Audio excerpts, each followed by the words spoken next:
जय माता दी दर्शकों। 24 अक्टूबर के दिन रामनवमी का पर्व है। इसे दशहरा भी कहा जाता है। इस दिन भगवान राम ने 10 सर वाले रावण का वध किया था। 10 यानी 10 सर और हरा यानी 10 सर वाले रावण को हराया था। इसी दिन महिषासुर मर्दिनी माता दुर्गे ने महिषासुर से 9 दिन चलने वाले युद्ध को अंत देते हुए महिषासुर का भी वध किया।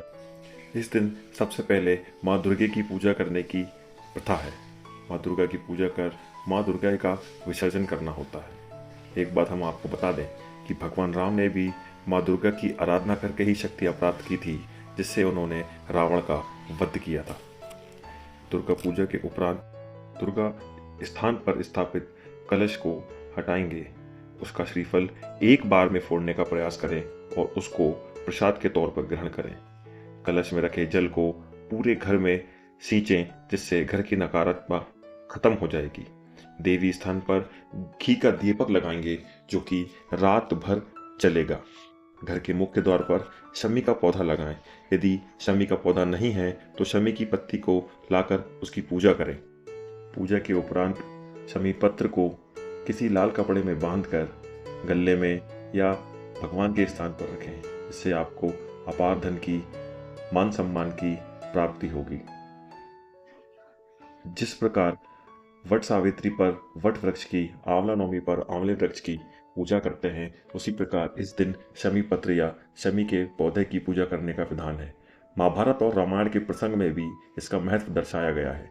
दशहरे पर शमी के पूजन प्रारंभ करने से आपको अपार धन की, शांति की, शक्ति की और मान सम्मान की प्राप्ति होती है।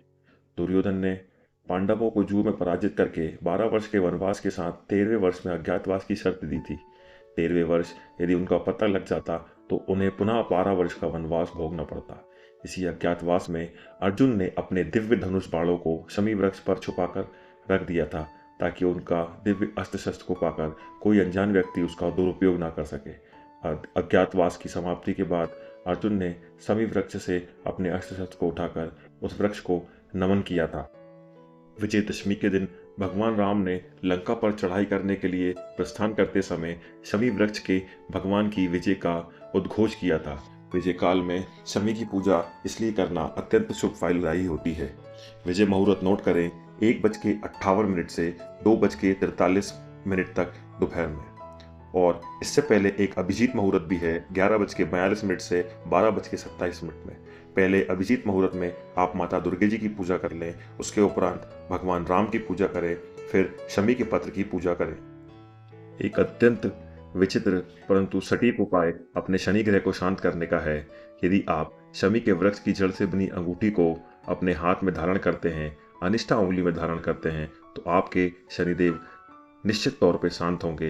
ये एक बहुत सरल उपाय है और ये कई रत्नों का अचूक और रत्नों को भी पीछे करने वाला उपाय है। इसको धारण करने का शुभ मुहूर्त होगा शाम के 7 बजे से लेकर 9 बजे तक। इस बीच में राम रक्षा स्तोत्र का पाठ करके शमी की जड़ की अंगूठी अनिष्ठा उंगली में जरूर धारण करें। यदि संभवतः हो सके तो एक इमली की डाली की पूजा जरूर करें। इमली की डाली घर ले आएं, उसकी पूजा करें, उसे रसोई घर में रखें। इसके उपरांत किसी शादीशुदा महिला को श्रृंगार का सामान भेंट करें। याद रखें, यदि आप सायंकाल में रावण दहन देखने जाते हैं तो उसके उपरांत घर में आकर स्नान करने के बाद तुलसी दल का पानी अवश्य पिएं, क्योंकि दहन यानी हिंदू शास्त्र के हिसाब से चिता का जलना माना गया है।